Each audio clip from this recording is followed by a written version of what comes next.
Pertama, nukleus adalah organel yang mengatur segala aktivitas sel, berfungsi sebagai pusat komando yang menyimpan materi genetik dan mengontrol pertumbuhan dan reproduksi sel. Kedua, nukleus, organel yang terdapat di dalam inti sel yang berfungsi sebagai pembentuk protein dengan menggunakan RNA. 3. Sitoplasma, cairan sel yang bersifat koloid kompleks, yang artinya tidak padat dan juga tidak cair, berfungsi sebagai tempat terjadinya metabolisme sel dan sumber bahan kimia.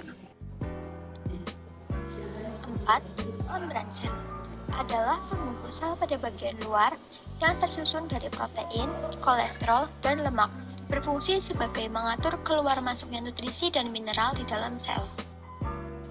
5. Mitokondria adalah organel sel penghasil energi sel. Mitokondria ini berfungsi sebagai pengatur metabolisme dan aktivitas sel. Yang keenam adalah badan Golgi.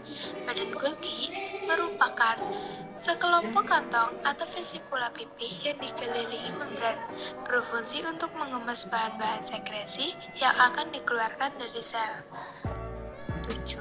Lisosom adalah kantong yang dikelilingi membran tunggal untuk mencerna makromolekul, berfungsi sebagai pengontrol pencerna intraseluler dan mencerna materi dengan fagositosis. 8. Ribosom adalah membentuk rantai polipeptida, yaitu protein dengan zat asam amino, berfungsi sebagai tempat sintetis protein dalam sel.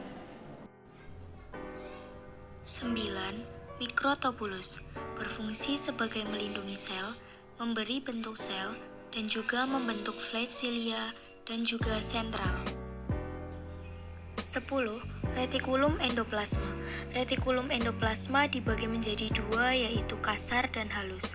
Retikulum endoplasma adalah organel sel yang memiliki bentuk seperti benang-benang di inti sel, berfungsi sebagai sintesis protein dan dapat mendetoksifikasi sel-sel berbahaya di dalam sel. Sitoskeleton adalah jaring-jaring bekas protein yang menyusun sitoplasma dalam sel. Ada 3 macam, yaitu mikrotubulus, mikrofilamen, intermediate filamen.